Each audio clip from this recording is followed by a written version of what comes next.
I didn't start with giants. I started with buildings, doorways that felt too tall to be practical, staircases that seemed built for a larger stride, chairs and desks in old civic interiors that made a 6-foot person feel slightly undersized. At first, it looked like the usual answer: grandeur, ceremony, intimidation, architecture as theater. Then I found the photographs, not medieval drawings, not legends. Photographs, mid to late 19th century portraits showing a person who appears impossibly large, standing beside someone who appears normal. The scale difference is so dramatic it triggers an immediate reaction. This can't be real. And the second reaction arrives right after. It must be real, because it's old, because it predates modern visual effects, because the lighting and grain look consistent. That is the moment the story usually goes off a cliff. People treat the first impression as proof, and they skip the only step that matters: verification. Because 19th century photography could fake scale without any digital tools. In fact, it could do it in ways that still look convincing today. Old studio photography was not the neutral witness we imagine. It was performance. Backdrops, props, forced perspective, and careful posing were part of the craft.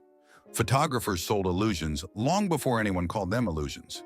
If you've ever seen Victorian spirit photography, double exposures, or stage seance portraits, you already know the era loved effects, and audiences often wanted to believe.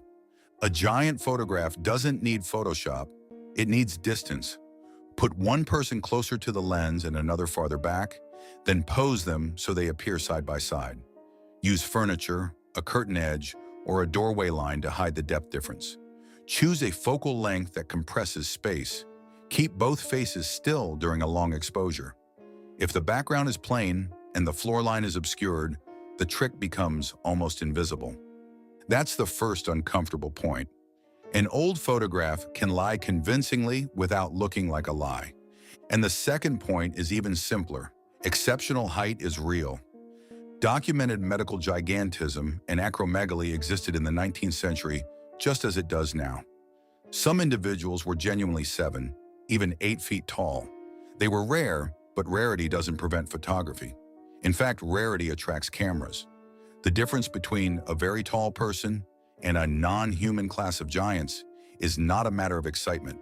It's a matter of evidence. So the right question isn't, why do these photographs exist?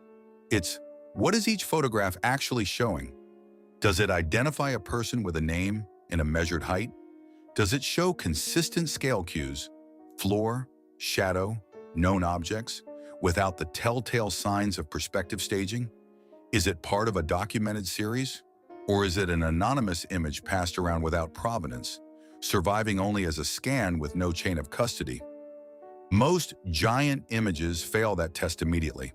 They circulate without context, stripped of dates, locations, and original prints. That isn't proof of suppression. It's proof of internet behavior. The most viral images are almost always the least verifiable. Then there's the architecture. It's true that many historic buildings have doors 12 feet high, corridors that feel oversized, and staircases that seem built for drama rather than comfort. But those features don't imply giant occupants, they imply hierarchy. Old civic architecture was designed around symbols. A courthouse or a ministry building wasn't meant to feel domestic. It was meant to feel bigger than you. Tall doors and vast halls were psychological tools, authority made physical. Even interior doors could be tall because they were made to align with high ceilings and repetitive proportions. In classical design, the doorway is often a modular unit that keeps the elevation balanced. The result can look too tall in a photograph, especially when modern renovations shrink spaces with dropped ceilings and new partitions. Staircases are similar. The dramatic grand stair is a ritual route, not a convenience. And riser height varies widely in older buildings. Some were built before modern codes. Some were rebuilt. Some feel awkward today because they were designed for different footwear, different lighting, and different expectations of physical effort. Uncomfortable is not the same as non-human. Now the furniture claim. Yes, oversized chairs exist, but the leap from large chair to giant class is one of the weakest moves in this genre. Furniture gets miscatalogued constantly. A chair can be a theatrical prop, a ceremonial piece, a display item, a maker's showpiece, or simply an object built for a specific tall client. Museums also collect oddities because oddities survive. Normal furniture is used, worn out, discarded. Strange furniture is kept, shown, sold, remembered. And industrial tools that look too large? Most of the time, they are not hand tools at all. They are parts of machines, leverage bars, wrenches designed to be used by teams, or tools meant to be struck, braced, or used with mechanical advantage. A 6-foot wrench doesn't require a 12-foot human. It requires torque. So why does the giant story feel so persuasive? Because it stitches together three things that are individually real and emotionally potent. First, old photographs that look like direct evidence. Second, architecture that genuinely feels outsized. Third, the human craving for an explanation that restores order. If the buildings are too big, then the people must have been bigger. The problem is that this explanation is backwards. Buildings aren't scaled only to bodies. They're scaled to institutions. A cathedral is not built because priests were tall. A bank hall is not built because bankers were giants. Scale is a message. And once you accept that, the story shifts into something more interesting than giants.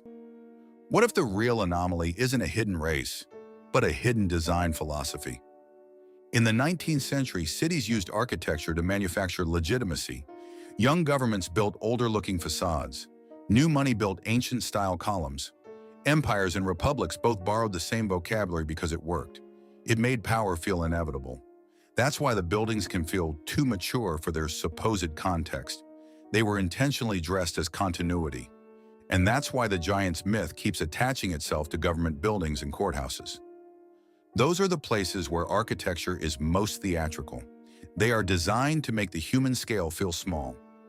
Now the final piece. The newspaper reports of giant skeletons. This is where the script is most irresponsible, because it presents a sensational media pattern as biological evidence. 19th century newspapers printed a constant stream of oddities: sea monsters, two-headed animals, ancient tunnels, miracle cures, archaeological exaggerations. Local papers copied stories from other papers, often without checking. A 7-foot skeleton can be a mismeasurement, a hoax, a mistaken reconstruction, or a single pathological case inflated into a headline. The fact that such stories appeared is not surprising. The fact that they were later corrected less often is also not surprising. Retractions don't travel as well as wonder, and the claim that institutions took the bones and lost them is the classic move of every bad mystery. When the evidence disappears, it becomes immune to testing. That isn't proof of a cover-up. It's the opposite. It's a story designed to protect itself from falsification. Which brings us to the most important question, the one worth leaving the audience with. If giants weren't a hidden administrator class, why do so many people feel almost viscerally that something doesn't fit? Because we are surrounded by inherited scale. We walk through buildings that were meant to intimidate. We look at photographs designed to perform reality rather than record it. We encounter artifacts stripped of context and then told to guess. And when you put those elements together, the mind does what it always does. It fills the gap with a creature large enough to make the world feel coherent again. That doesn't mean the past was ordinary. It means the past was better at illusion than we admit. And the most unsettling part is not that giants might have existed. It's that we can be shown evidence, feel certainty, and be wrong without anyone needing to hide anything from us. The buildings remain, the oversized doors remain, the photographs remain.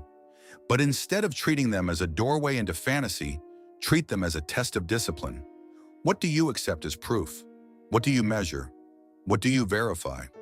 What do you want to be true badly enough that you stop asking how it could be faked?